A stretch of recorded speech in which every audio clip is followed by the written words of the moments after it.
I'd like to now introduce Tania Chapman. So it's my very great pleasure to introduce Tania.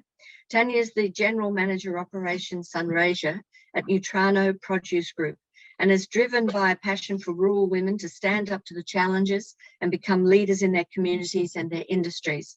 Tania will discuss the traceability issues from the perspective of the grower and processor. Over to you, Tania. Thanks, Hermione. I'll just get my presentation up and hopefully share my screen.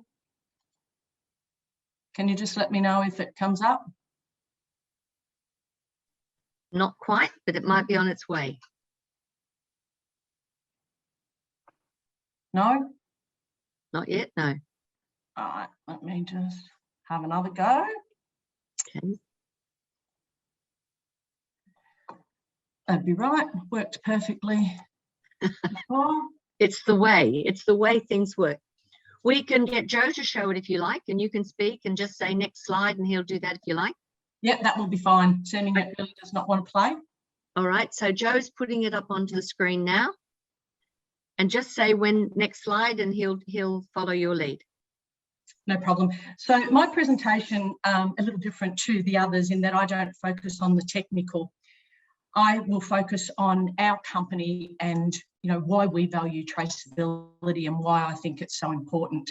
So in horticulture, the supply chain is often very long and complicated, with growers, packers, multiple transport and logistics, marketers, importers, retailers, and finally consumers, all needing to have a clear and transparent view over that whole chain, and all that transpires is challenging, to say the least. Many times the question has been asked and continues to be asked, why is it important to know the full history and the traceability of all of our products? Next slide. To us at Neutrano Produce Group, it's simple. We want every consumer who eats our produce to feel safe, knowing that we have taken every care possible to ensure that not only does the fruit look and taste amazing, just as it does here in this picture, but it's safe for their whole family to consume. How do we guarantee that if we do not have an oversight over all of the processes along the way? Next slide. The process that starts on our farms with what we do to our trees, right from plantings. These trees were planted 2 days ago, in fact. So it's right from planting right through every year to grow that crop. The process needs to be transparent so that consumers have faith in the safety of our product. They are trusting us to make sure that this product is not only safe, but it comes from where we say it does. They deserve that right. After all, they are taking this produce into their own homes.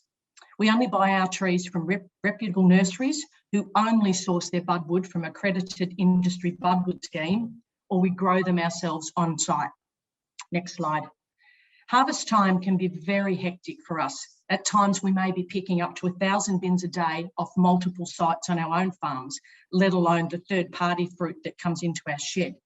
So to ensure that we have that full visibility over the process and the fruit, every bin is scanned and matched to the block it came from, the person who picked it, and what time they picked it, so that if there are any issues in that fruit when it comes into the shed, we can easily trace that back. Next slide, please.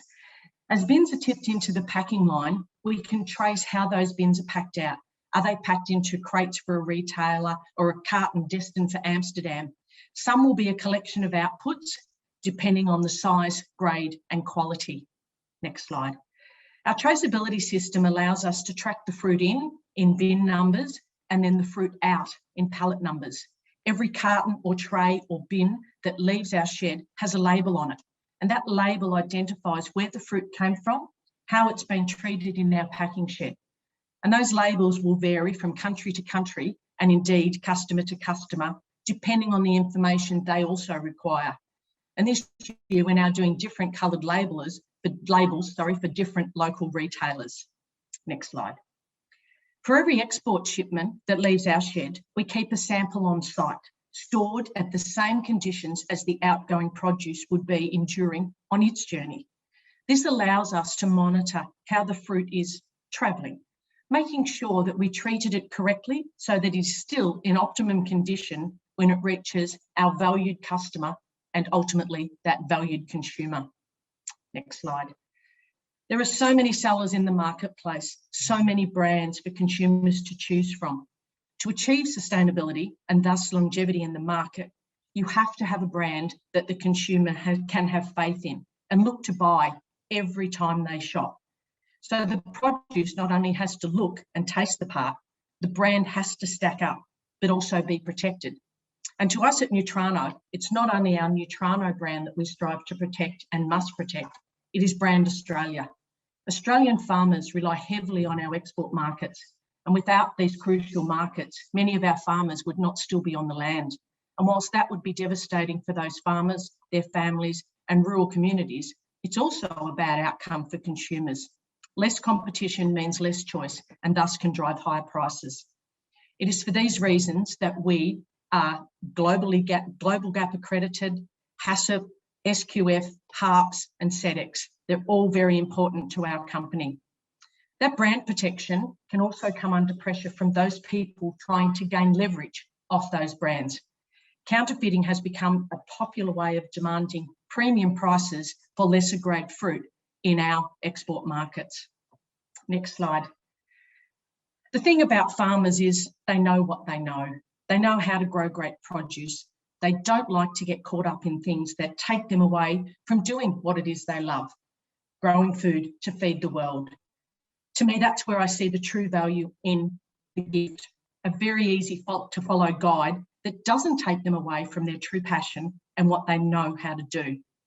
The guide standardises the information each of us needs to not just be compliant with traceability, but to make it work for our own business.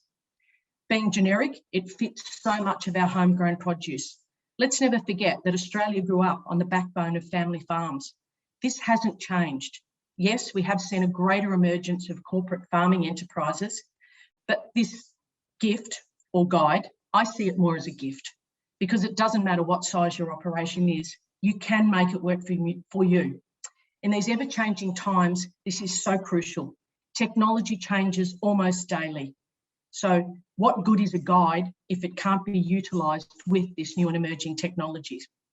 To me, one of the key parts of the guide is that it's in the form of modules. Farmers do not want to have to go and spend a week, 2 weeks in there learning how to do anything at all because they don't want to be taken away from their business. But with this guide, they can work through it, they can figure out their own priorities and do it in their own time space. Gone are the days when we could just say we've done the right thing. There are so many regulatory requirements to keep up with. What records are required? What are the Australian standards, the international standards? And by working through these modules, you get to understand all that. To me, the hard yards have been done for us. Next slide. I know each of you will be aware every time you log onto a device, you run the risk of being hacked.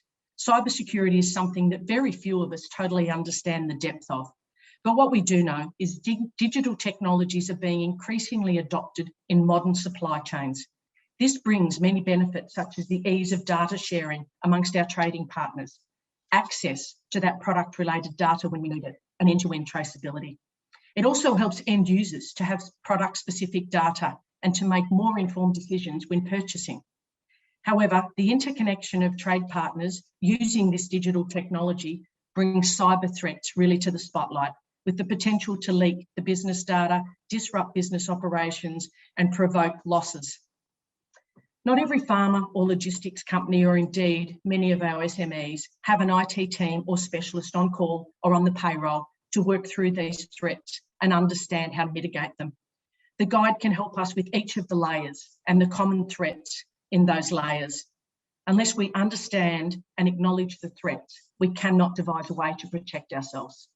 Next slide.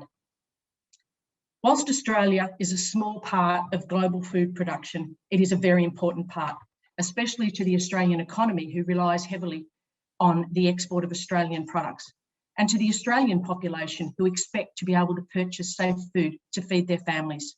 But it's also important to the global population, who have come to trust our brands, trust that we are sending them safe, healthy food. In order to retain this reputation and this trust, we must all work together to protect that brand, to be able to demonstrate end-to-end traceability of what we grow, what we pack, and what we expect to feed their families. And I believe that this gift is going to assist Australian farmers in continuing to supply food, both locally and globally, and to protect the brands that they have worked so hard to build. Thank you. Thank you very much, Tania. Thank you very much indeed. It was great to get your perspective. And of course, we love the emphasis on the term gift, the gift to Australia. And I think that is just fabulous to get your considered opinion. Thank you very much.